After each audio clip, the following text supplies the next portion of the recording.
Xenia Cheex. I'm the art critic from Poland. This will be the future stars of the art world. I'm enticed, I love it. And let's just simply go for it.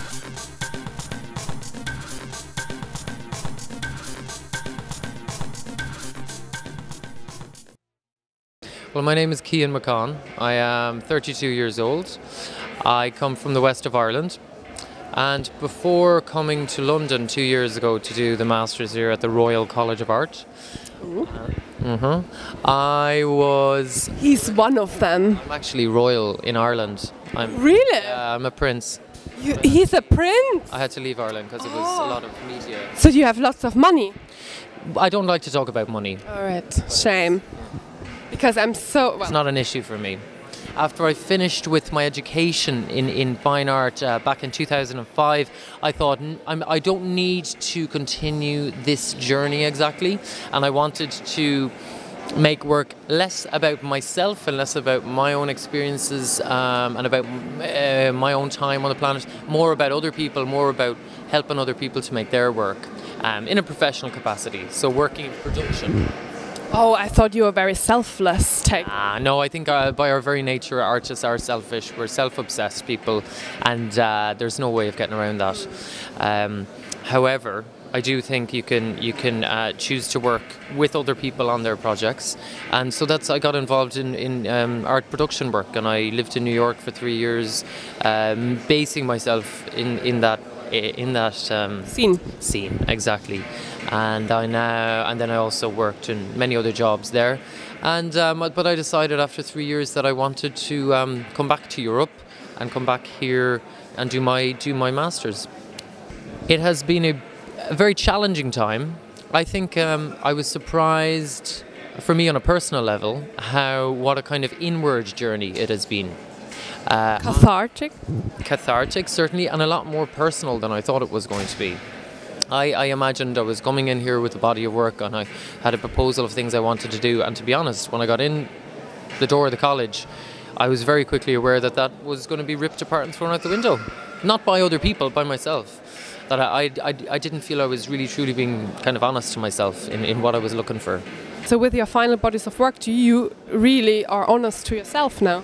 Well, that's the intention, that's always the desire, but I feel like whenever you put something in public in such an obvious way, in such a sort of almost forced way as we do in these situations where it's a massive group show, huge amount of public are coming to see it, you can only be quite self-conscious, quite self-aware of your decision making.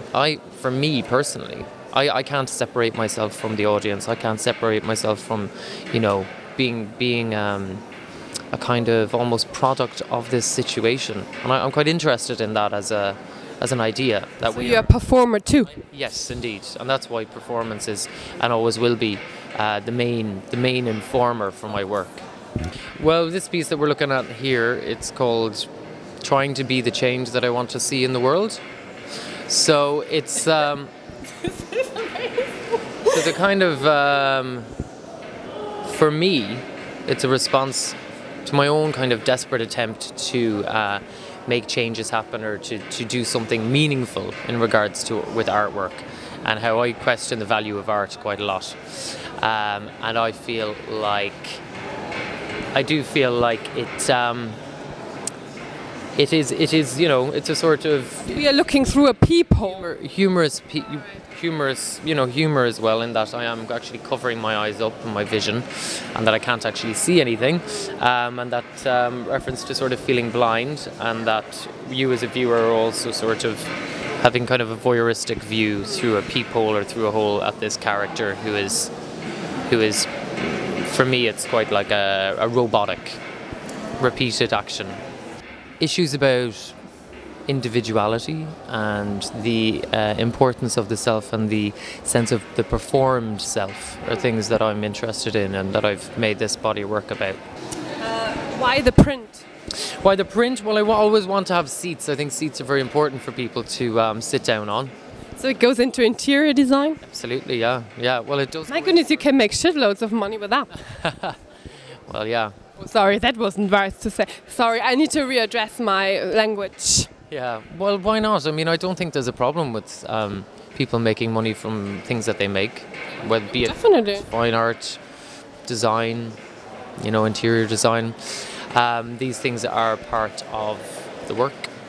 And The masochism that you say, oh, someone is sitting on my face and rubs their bum into me. yeah, well, it's very much to do with how much of yourself you actually give over in regards to making your work, and How close you are to people. people, and how close the viewer is to the maker of the work.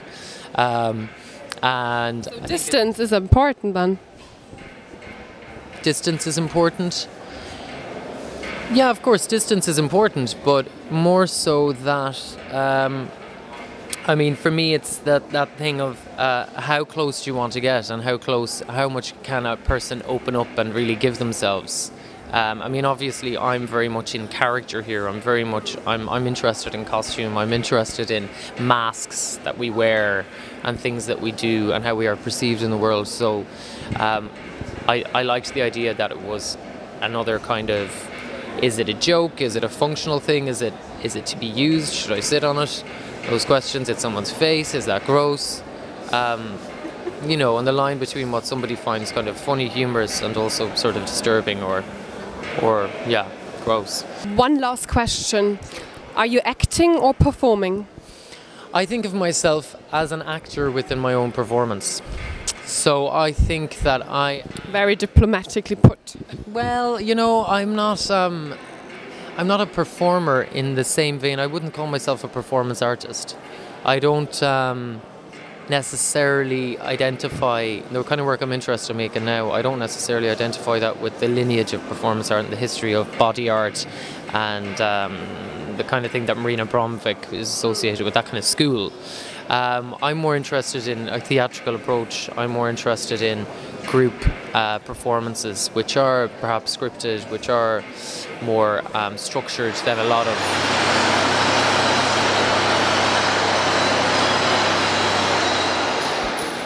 The more structured than a lot of performance work that I see in gallery spaces, for example. I do believe I will buy into this artist via a chair, and I will rub myself onto this very head. Something.